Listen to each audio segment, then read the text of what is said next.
Russo, letter of instruction.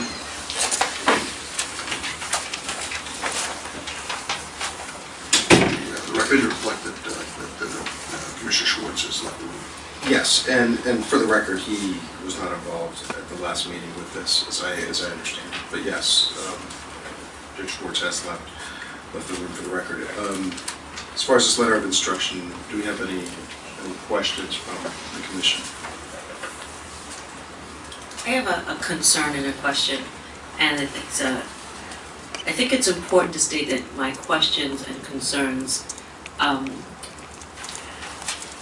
should not be taken to give any credence for, I think, what was shown to be a huge lack of respect for the commission and the commissioners by Mr. Crespo, in terms of indicating that people don't read the materials. I know I read everything that's put in front of me, but I think it goes to what's put in front of me.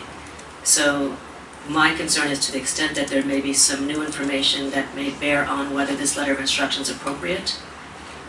I personally would have concerns voting to approve this letter of instruction until I hear a little bit more. I did scan these notes.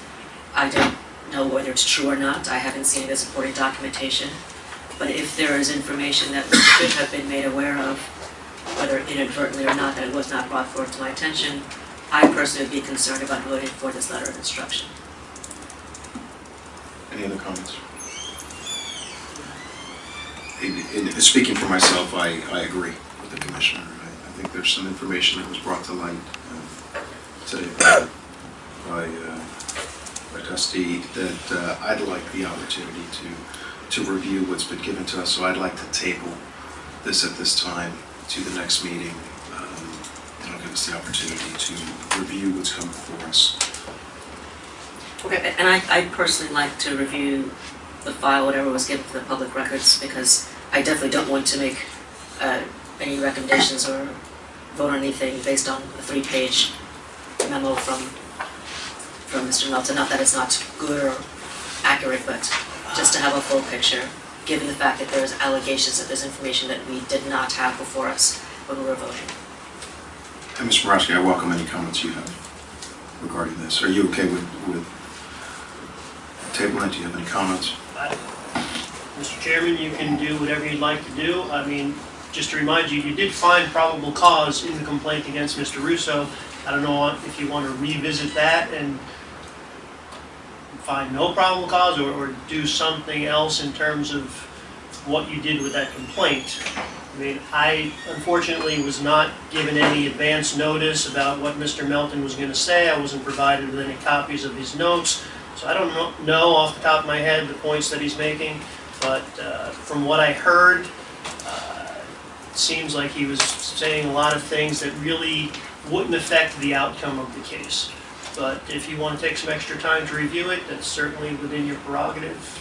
Okay, that has to be a vote of the commission, and let me encourage the commission to do so, just because I do think it's important to, in light of the information I specifically want to point out from Mr. Melton that came to light today, that I would personally like the opportunity.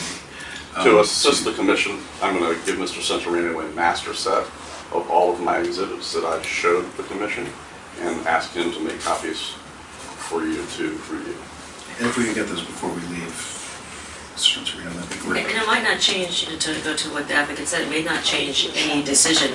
I just want to make sure that, and I'm not giving any credence to any allegations that Mr. Borowski intentionally left information out. So I just want to make it clear that, just to make this as clean as possible, if there's information that we did not have that may or may not affect the probable cause finding, or may or may not affect the wording of the letter of instruction, just to make it as appropriate as possible, if we have all of the information, and now that we have some new information, just to make sure that we're comfortable with this. And I don't know procedurally how that works. Does that mean that we reopen that case, or we just don't vote on it, or how does that work?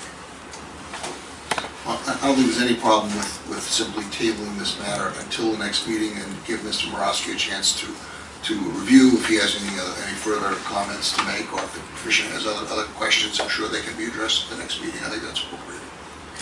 We do need a motion for that, though, however. I move that we table the discussion on 15 C-1505 until the next meeting, until the applicant has time to review the new documentation, until the commission members also have time to review whatever documentation is appropriate. Do I have a second? Second. All in favor? Aye. Aye. Any opposed?